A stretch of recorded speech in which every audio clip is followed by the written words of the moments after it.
काफ़ी बार ये फ़ील किया है कि लोग ना बहुत ज़्यादा ओवरथिंक करते हैं, मैं भी काफ़ी ओवरथिंक करता हूँ। तो उसका सॉल्यूशन ये है कि ओवरथिंक करने की आपकी आदत जाने नहीं वाली है। और ओवरथिंक से सीधा आपको डोपामिन मिलता है कि जो आप एक्चुअली करना चाहते हो ना, वो तुरंत का तुरंत हो जाता है। क्योंकि एक्चुअली सी होता क्या है कि करना तो होता नहीं है आपको, आपको तो सिर्फ़ सोचना होता है। तो इसीलिए मतलब कहते हैं कि अगर आपको फीलिंग भी वो मिल जाए कि मैंने कर लिया है, तो भी मतलब आपका जो माइंड होता है आपके ब्रेन से स्टिमुलाई चला जाता है कि आपको मतलब हैप्पीनेस मिल जाए। तब एक रीज़न होता है जिसकी वजह से लोग बहुत ज़्यादा ओवरथिंक करते हैं।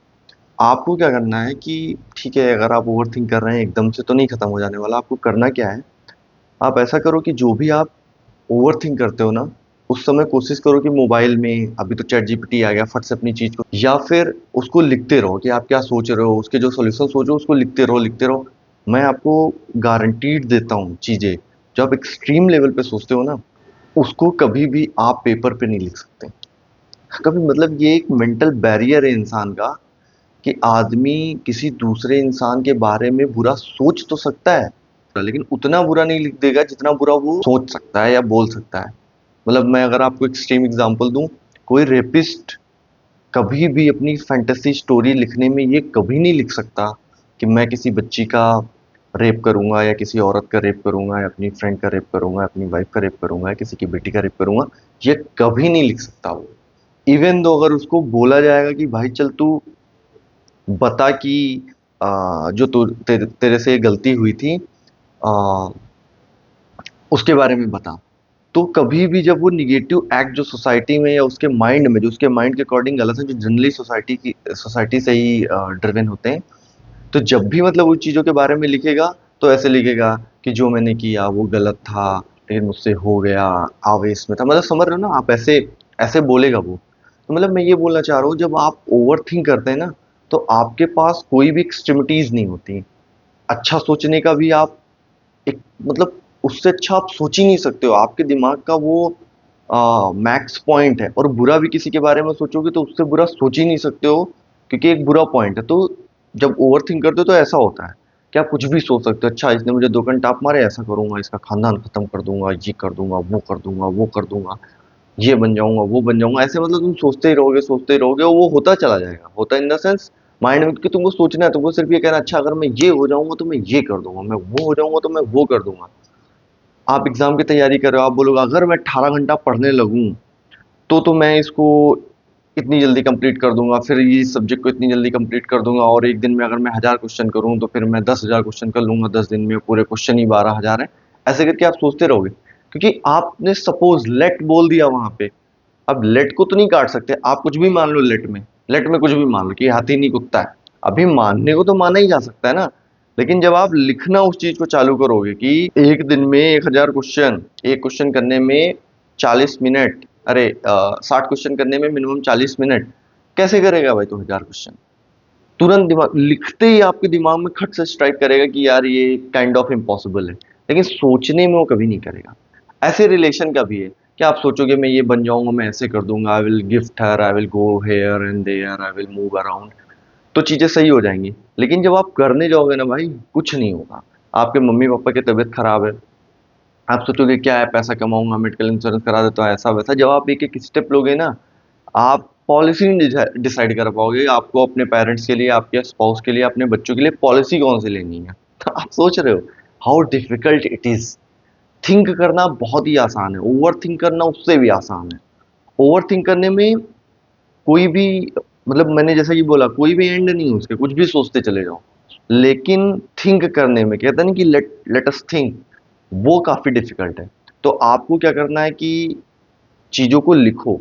स्टार्टिंग में एकदम से नहीं होगा। जब आप कहीं बैठे हो उस समय ओवर थिंक करना चालू कर दिया, सपोज आप पढ़ने के लिए बैठे हो, ओवर थिंकिंग चालू हुई, तो ऐसे ऐसे लिखते रहो, कुछ कुछ कुछ कुछ लिखते रहो, कॉपी पेन यूज करके। देखना आपका धीरे धीरे कम होगा। दूसरी चीज, आप एक पैटर्न देखो। अगर अभी मैं आपसे बोलूं कि just give your self 1 or 2 hours and let me know कि आप सबसे ज्यादा किस चीज के बारे में सोचते हो, तो मैं आपको गारंटीड बोलता हूँ कि आप 2 या 3 डोमेन आप तुरंत बता दोगे।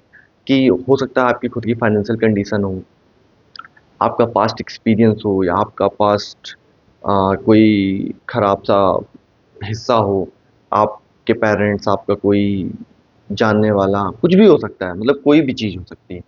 आपको पता चल जाएगा कि यार ये 5, 7, 10 मुद्दे ऐसे हैं जिनके बारे में मैं 2, 3 या 4 दिन या वीक में 1-2 बार पक्का सोचता ही सोचता हूँ। तो आप क्या करना है कि उनकी तरफ आपको धीरे-धीरे स्टेप लेना चालू कर देना है। जैसे एग्ज़ाम्पल कि कोई ऐसी चीज़ जिसमें आप कुछ नहीं कर सकते, तो आप उसके बारे में पढ़ते रहिए।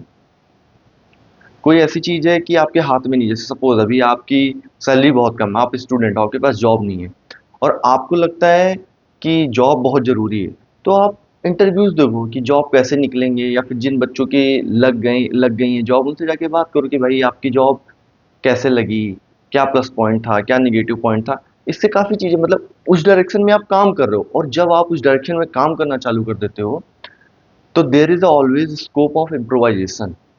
जिस बंदे ने ओवरथिंक किया और कभी भी उसने अपना प्लान एग्जीक्यूट नहीं किया, वो कुछ नहीं कर सकता। उसके अंदर इम्प्रोवाइजेशन के चांसेस जीरो हैं, क्योंकि जब आप काम ही नहीं करोगे तो फिर आप इम्प्रोवाइजेशन करोगे किस चीज़ में?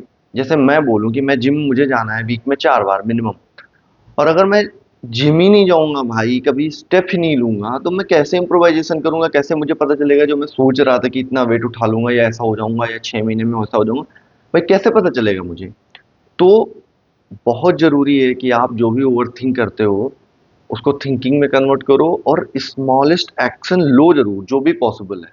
और जब आप कुछ भी एक्शन किसी भी चीज़ के लिए लेते हैं ना, तो आपके अंदर से फ़ियर चला जाता है। किसी भी फ़ील्ड को आप जानते हो, जैसे साइकिल चलाने में डर लगता है, आपको हो सकता है फार्मूला 1 कार जो रेसिंग होती है, उसमें देख के आपको लगता है कि भाई कैसे कर लेते हैं ये लोग, या फिर बंजी जंपिंग करते हैं लोग। लेकिन एक बार आप कर लोगे ना, एक बार आप पहुँच जाओगे, देखोगे आपके सामने के 10 लोग कूद चुके हैं, तो आपको लगेगा यार मैं 11वां हूँ, मैं भी कूद ही लूँगा, 10 की तो उतनी टेंशन उनको नहीं हुई, जैसे-तैसे तो उन्होंने कर ही लिया, मैं भी कर ही लूँगा। तो ऐसे ही होता है जब आप उस डोमेन में पहुँच जाते हो ना, then you you think like it can be done, so many people have done it, I can also do. ऐसे ही है। तो मेरा मोटा-मोटा इस पूरे अगर वीडियो को मैं सम अप करना चाहूँ, तो मेरा कहने का सिर्फ़ इतना मतलब है, ओवरथिंकिंग आपकी तभी कम होगी जब आप अपने जो भी इश्यूज़ हैं, उनको लिखना भी चालू करो, और फिर कभी जब टाइम मिले तो उनके बारे में थिंक करो, जब आप ओवरथिंक नहीं कर रहे हो। और जब थिंक कर लो कि जो भी आपको स्मॉलेस्ट स्टेप लगे जो आपको करना चाहिए, उस गोल को कंप्लीट करने के लिए जिसकी वज़ह से आपको ओवरथिंकिंग हो रही है, उसको आप ज़रूर लो। थैंक्स।